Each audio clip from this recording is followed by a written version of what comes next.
এবার শুনেন, মুয়াজ এবং মাজ বদরের যুদ্ধে অংশগ্রহণ করেছে, ছোট ছোট বাচ্চা 10-12 বছরের। বলতেছে একটা গুন্ডা আছে আমার নবীকে অনেক কষ্ট দেয়, একটা মূর্খ আছে, একটা সন্ত্রাস আছে আমার নবীকে কষ্ট দেয়, তার নাম আবু জাহেল। কি নাম? আবু জাহেল। বলতেছে তাকে হত্যা করব, তাকে হত্যা করব, কাতাল করব। সবাই বলছে তোমরা ছোট্ট মানুষ পারবা না, হাদিসের কিতাবে রওয়ায়াত আছে এগুলো। আল্লাহু আকবার। তারা যখন বলতেছে বদরের যুদ্ধে 313 জন, তারা 2 জনও গিয়েছে, বলতেছে আমার নবীকে যারা কষ্ট দেয় তাকে আমি শেষ করব। যখন মুয়াজ এবং মাজ আগাচ্ছে আগাচ্ছে, কাফেরদের সাথে লড়াই করছে, ছোট মানুষ তো তলোয়ারই আলগাইতে পারে না ঠিক মতো, কি যুদ্ধ করবে। তারপরে ইমানের শক্তি, ইমানের চেতনা অন্যরকম। এদিক দিয়ে অনেক কাফেররা দৌড়াইতেছে, এক কাফের আরেক কাফেরকে জিজ্ঞেস করে, কিরে আমরা 1000 মানুষ, মুসলমান 313 জন, ঠিক মতো খায়ও নাই, অথচ আবু জাহেল গতকালকে যুদ্ধের আগে উট জবাই করে আমাদেরকে খাওয়াইছে, বিরিয়ানি খাওয়াইছে, উট খাওয়াইছে, আমরা এখন শক্তিশালী, কিন্তু পালাইতেছে কেন সবাই? বলে জানি না, মুসলমানের গর্দান ফেলে দিতেছি কিন্তু মুসলমানের হাত থেকে তলোয়ার পড়তেছে না। আল্লাহু আকবার। সাহাবাদের এই আকীদা, এই ইমানের জজবা দেখে, এই কন্ট্রোল দেখে, এই পাওয়ার অফ আল্লাহ অলমাইটি দেখে তারা ভয় পালাচ্ছিল একজন আরেকজনের সাথে বলতে বলতে। বলে গর্দান ফেলে দিয়েছি মুসলমানদের, এখনো তলোয়ার পড়ে না, এখনো পর্যন্ত কাফেরদের বিরুদ্ধে লড়াই করছে, আমাদের সাথে লড়াই করছে, এই জাতির সাথে কিভাবে জিতবো এজন্য পালাইতাছি। তখন এরকম পড়তে বলতে দেখা যায় মাজ এবং মুয়াজ কাফিরদের সাথে যুদ্ধ করতেছে করতেছে, এক জায়গায় গিয়ে এমন হয়েছে যে ছোট ভাই যুদ্ধ করতেছে করতে করতে হঠাৎ একটা কাফেরের কোপটা এসে পড়লো এক হাতের মধ্যে, পড়তেই হাতটা, ছোট্ট বাচ্চার হাতটা কেটে পড়ে গেল।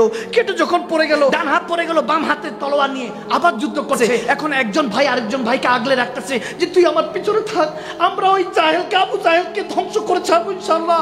যারা আমার নবীকে কষ্ট দেয় তারা দুনিয়াতে কখনো শান্তিতে থাকতে পারবে না। সেই সাহাবীদের আকীদা মনের মধ্যে নেন। মুমিন, ইয়া আইয়ুহাল্লাযীনা আমানু আমিনু, হে মুমিনরা, হে সুন্নি জনতারা, আবার ঈমান ঠিক করেন। জাহিলি যুগের মধ্যে আমরা পড়ে আছি, আমাদের ভিতর থেকে উদারতা, ভালোবাসা চলে যাচ্ছে। এই ইহুদি নাসাররা আমাদেরকে বর্বরতার যুগে ফিরিয়ে দিয়েছে, আমাদেরকে মুমিন তো দূরে থাক, বান্দা হতে দিচ্ছে না। এই সব জিনিসের কারণে এগুলো থেকে ফিরে আসো যুবক, মা বোনদেরকে বলছি ফিরে আসেন। মা খাদিজাতুল কুবরা প্রথম আমার নবীর জন্য দাঁড়িয়েছেন, কোন পুরুষ ইসলামে আমার নবীর জন্য দাঁড়ান নাই, মা খাদিজা দাঁড়িয়েছেন। আমার নবীকে কিছু বলার আগে আমি খাদিজাকে বলতে হবে। তার মানে বোঝা যায় মা বোন ভাই বাবা সবাই আমার নবীর জন্য দিওয়ানা হতে হবে। নবীকে পেলে আল্লাহকে পাওয়া যাবে। ফাত্তাবিউনি ইহবিবকুমুল্লাহ।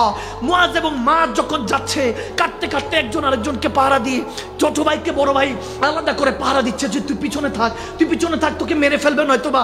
এখন ছোট ভাই বলতেছে ভাইজান আমার একটা বাম হাত কেটে গেছে, রগের সাথে হাত ঝুলে আছে, ব্যথা হচ্ছে, তাকলিফ হচ্ছে, রক্ত পড়ছে, কি করব? বলে কি করবি? বলে আমি পা দিয়ে এভাবে ধরি, আপনি এক কোপ দিয়ে ফেলে দেন। তারপরে বড় ভাই কেটে ফেলে দিল। আরেক জায়গায় দেখা গিয়েছে বড় ভাইয়ের বাম হাত কেটে গেল, এখন একটাই বড় ভাইয়ের ডান হাতটা শুধু বাকি, আর ছোট ভাইয়ের 2 হাত শেষ, এক হাত বড় ভাইয়ের শেষ। এখন কি করবে? বলতেছে ওই যে দেখা যাচ্ছে আবু জাহেল। একজন সাহাবাকে জিজ্ঞেস করলো আবু জাহেল কোনটা? বলো ওটা। বলে তোমাদের এই অবস্থা কেন, তোমরা এখানে কি করছো? বলে আমার নবীকে যারা কষ্ট দেয় তাকে আমি জিন্দা থাকতে দিব না। তারা এইভাবে বলে। কাছাকাছি গেল, ছোট ভাইয়ের কাঁধের মধ্যে চড়ে বড় ভাই উঠলো, তার প্রথম ঘোড়ার পায়ে মারলো, তারপর গর্দানে মারলো। এত বড় শক্তিশালী আবু জাহেল, দুজন সাহাবায়ে রাসূল ছোট ছোট বাচ্চাদের হাতে নিহত হলো, অবস্থা খারাপ হয়ে গেল।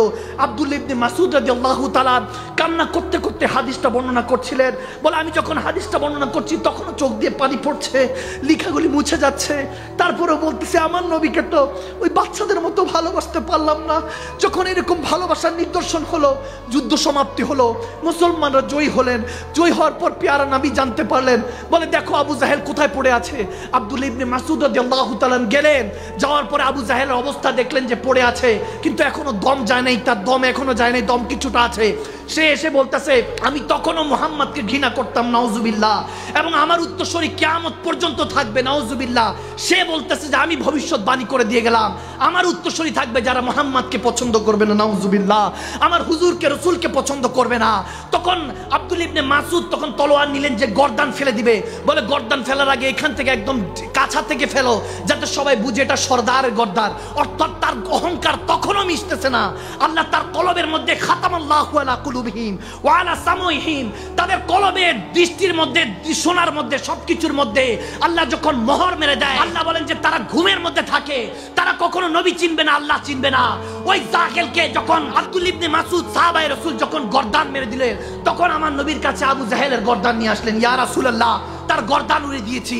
বলে মুআজ এবং মাস কোথায়? তারা যখন আসলো, আমার নবী দেখতেছে তারা দুই ভাইয়ের হাতগুলি নিয়ে এসেছে, খোদবা খুঁজে টুজে নিয়ে আসছে। ইয়া রাসূলুল্লাহ, এতটুকু আপনাকে ভালোবাসি, আমরা ছোট মানুষ তো কিছু জানি না। আমার নবী বললেন, টেনশন করিস না, আমার কাছে আয়। আদর করলেন, কপালে চুমু খেলেন এবং বললেন, হে ওমর, দেখে রাখো, আমার আলী ইন্তেকালের পরও মুআজ ইবনে আমর এবং মাজ ইবনে আমর তারা আমার ইমামে হোসাইনের কাফেলার সাথে সৈনিক হবে, কারবালায় যাবে, নিজের রক্ত দিয়ে গোসল করে আওলাদের রাসূলদের জন্য আমার মহব্বতে জান দিবে। তারা সেই পর্যন্ত হায়াত পেয়েছেন, হাদিসে এসেছে। মতান্তর আবার দেখা গিয়েছে আমার নবী মুস্কে হাসি দিয়ে নবীজি থুতু মুবারক দিয়ে তাদের হাতের মধ্যে লাগিয়ে দোনো হাত ঠিক করে দিলেন, সুবহানাল্লাহ। এবং দুই ভাই আবার হাতের মধ্যে তলোয়ার নিয়ে বলতেছেন, ইয়া রাসূলুল্লাহ, যতদিন বাঁচবো আপনার জন্য, যতদিন হায়াত দিয়েছে আল্লাহ, আপনার দ্বীন ও ইসলামকে কায়েম করব। রবকে খুশি না করে আমরা কখনো মৃত্যুর স্বাদ গ্রহণ করব না। এবং মরতে মরতে বলেছে, ইয়া হোসাইন, আপনি ওই দিন হাসরের ময়দানে বলে দিয়েন মুআজ এবং মাজ আপনার জন্য জান দিয়েছে। তখনও সাচ্চা ছিল, এখনো সাচ্চা আছে। সুবহানাল্লাহ, আল্লাহ, এবার উচ্চ আওয়াজে বলুন না, ইয়া রাসূলুল্লাহ। সজীবতা ও স্নিগ্ধতায় নিজেকে ডুবিয়ে রাখুন সব সময় ইব্রুনের প্রিমিয়াম এবং কোয়ালিটিফুল আতরের সাথে। অর্ডার করতে এখনই ভিজিট করুন www.ibrun.com।